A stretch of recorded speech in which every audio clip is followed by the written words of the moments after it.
নমস্কার বন্ধুরা, mix fusion সোমার পাকশালায় আপনাদের সবাইকে স্বাগত। আজকে আমি আপনাদের সাথে সোনপাপড়ি এই মিষ্টিটি আপনাদের সাথে শেয়ার করতে চলেছি। তো চলুন, সোনপাপড়ি বানানোর জন্য প্রথমেই আমি নিয়ে নিচ্ছি এখানে ঘি 1 থেকে 2 চামচের মতো। ঘিটা 2 চামচ দিলে বেশি ভালো হয়, কারণ এর মধ্যে একটা ভালো ফ্লেভার আসবে। এবার দেখুন, এই কাপটা নিয়ে নিয়েছি, এই কফি মগ আমি ব্যবহার করছি। এখানে আমি 1 কাপ ময়দা নিলাম আর নিলাম হাফ কাপ বেসন। এই পরিমাপটা কিন্তু একদম ঠিকঠাক রাখতে হবে। 1 কাপ ময়দার সাথে হাফ কাপ বেসন আর 2 চামচের মতো ঘি। যদি ঘিটা গলা থাকে তাহলে 3 থেকে 4 চামচ নেবেন, আর যদি জমা ঘি থাকে তাহলে কিন্তু 2 চামচ ভর্তি করে নিলেই হয়ে যাবে।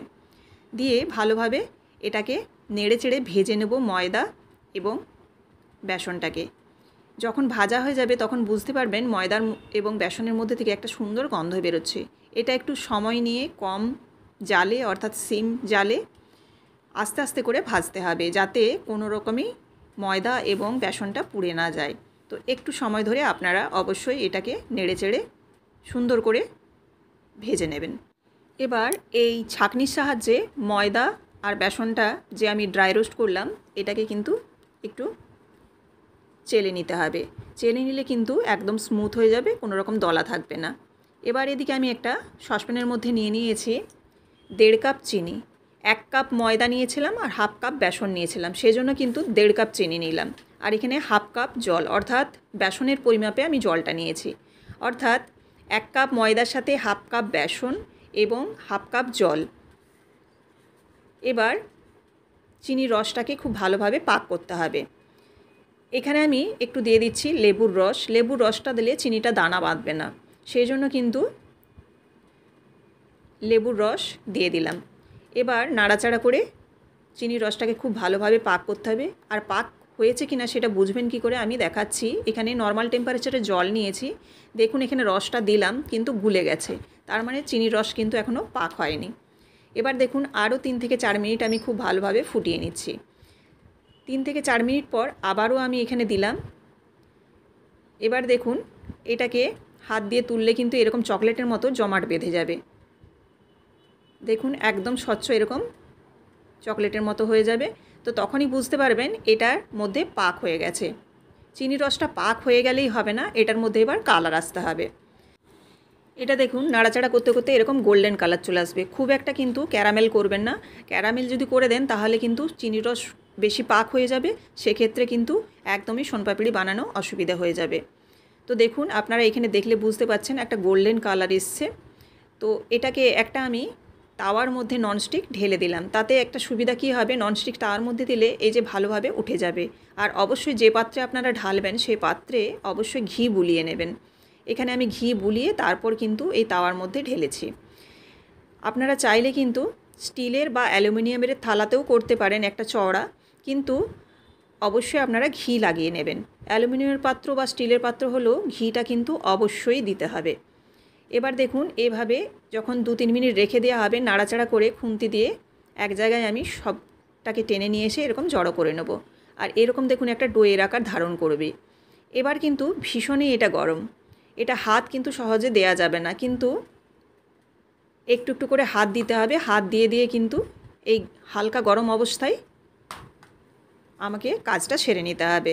তো সেই কারণেই দেখুন প্রচণ্ড গরম, কিন্তু তবুও যতটা হাত দেয়া যায় সেভাবেই কিন্তু আমি চেষ্টা করছি, যে গরম অবস্থায় এটা না করলে কিন্তু শক্ত হয়ে যাবে।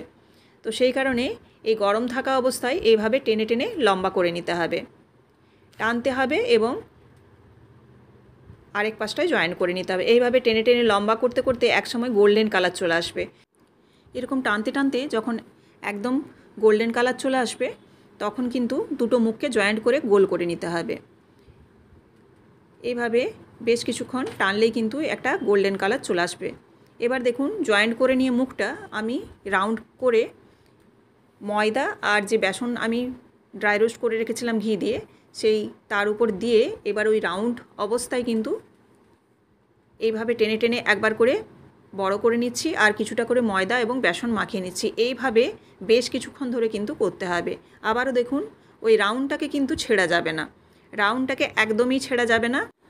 রাউন্ডটা ছিঁড়ে গেলে কিন্তু শনপাপড়ি কিন্তু হবে না। তাই চেষ্টা করবেন একদমই যেন কোনো মতেই এই গোল যে রাউন্ড অংশটা এটা কোনো মতেই ছিঁড়ে না যায়। এরকম টেনে টেনে লম্বা করতে হবে। লম্বা করার পর রাউন্ডটা যখন বড় হয়ে যাবে তখন আবারও দুভাঁজ করে নিয়ে আবারও এরকমভাবে টেনে টেনে লম্বা করতে হবে। একই প্রসেসে বেশ কিছুক্ষণ ধরে এরকম ময়দা এবং বেসন মাখি এরকমভাবে টানতে হবে। তো এইভাবে করতে করতে একসময় কিন্তু শনপাপড়ির আকার ধারণ করবে। তো দেখুন অনেকটাই হয়ে এসছে, আর এই বেসন এবং ময়দাটা অনেকটাই অ্যাবজর্ব করে নিয়েছে। তো এইভাবে এখনও এরকম টেনে টেনে বড় করে নিতে হচ্ছে। আর ময়দা আর বেসনটা ঠিকঠাক পরিমাপ নিলে কিন্তু খুব একটা বেশি বাড়বে না, খুব সামান্য শেষে থেকে যাবে। তো এইভাবে দেখুন পুরোপুরি শনপাপড়ির আকার ধারণ করে নেবে।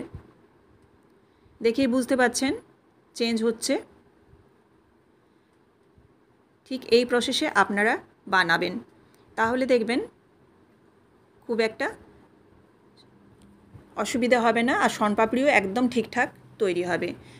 বলবো না যে শনপাপড়ি করাটা খুব একটা ইজি, তবে হ্যাঁ একবার যদি করতে পারেন করার কিন্তু একটা আনন্দ আছে। ভীষণই ভালো খেতে হয়, আর খুব কম খরচে কিন্তু এই শনপাপড়ি হয়ে যায় বাড়িতেই। তো এইভাবে দেখুন বেশ কিছুক্ষণ আমি করার পর এবার শনপাপড়ি রেডি হয়ে গেছে। এরকম করতে করতেই শনপাপড়ি কিন্তু এসে যাবে, তখন বুঝতে পারবেন দেখলেই। এবার আমি রাউন্ডটাকেও ছিঁড়ে দিয়েছি, এবার ছোট ছোট টুকরো করে নিচ্ছি। টুকরো করে এগুলো কিভাবে আপনারা রাখবেন সেটাও আমি আপনাদের অবশ্যই দেখিয়ে দিচ্ছি। এবার দেখুন একটা আমি ছোট বাটি নিয়েছি, আপনারা যেরকম সাইজ চান সেরকম হিসাবে বাটিটা নিতে পারেন। তারপর আমি একটু দেখতে ভালো লাগার জন্য পেস্তা বাদাম কুচি দিয়েছি, আপনারা চাইলে আমন্ড কুচিও দিতে পারেন, কিশমিশও দিতে পারেন, সেটা আপনাদের ইচ্ছে মতো। এবার ওই বাটির মধ্যে দিলাম, খুব হালকা করে চাপতে হবে, খুব একটা কিন্তু বেশি চাপা যাবে না, খুব হালকা হালকা করে দিয়ে এইভাবে উবুড় করে দিলাম বাটিটাকে। তো এই রেসিপিটি কেমন লাগলো আপনারা অবশ্যই আমাকে কমেন্ট করে জানাবেন। ভালো লাগলে অবশ্যই লাইক, কমেন্ট এবং শেয়ার করবেন। আর এরকমই বিভিন্ন ধরনের রেসিপি পাওয়ার জন্য অবশ্যই চ্যানেলটিকে সাবস্ক্রাইব করে বেল বাটনটি প্রেস করে দেবেন। ফেসবুক থেকে দেখে থাকলে অবশ্যই পেজটিকে ফলো করে দেওয়ার অনুরোধ রইল। তো দেখুন শনপাপড়ি তো রেডি হয়ে গেল, কিন্তু রাখবেন কিভাবে? আমি এখানে নিয়ে নিয়েছি র্যাপিং পেপার। এই র্যাপিং পেপার দিয়ে মুড়ে রাখলে কিন্তু শনপাপড়ি একদম ঠিকঠাক থাকবে, আর একদম কিন্তু কোনো রকম জমাট বাঁধবে না। যাতে হাওয়া বাতাস না লাগে সেজন্য কিন্তু এই র্যাপিং পেপার দিয়ে ভালোভাবে মুড়ে নিলাম। আপনারা যে পাত্রে রাখবেন সে পাত্রে অবশ্যই র্যাপিং পেপার দিয়ে রেখে দেবেন। আর দেখুন দেখতে কতটা সুন্দর হয়েছে। আপনারা অবশ্যই এরকমভাবে বানিয়ে দেখতে পারেন, আর আমাকে অবশ্যই কমেন্ট করে জানাবেন। শেষে একটা কথা বলে রাখি, চিনির রসটা কিন্তু গোল্ডেন কালার করবেন, বেশি পাক করবেন না। আবারও দেখা হচ্ছে নেক্সট রেসিপিতে। ধন্যবাদ।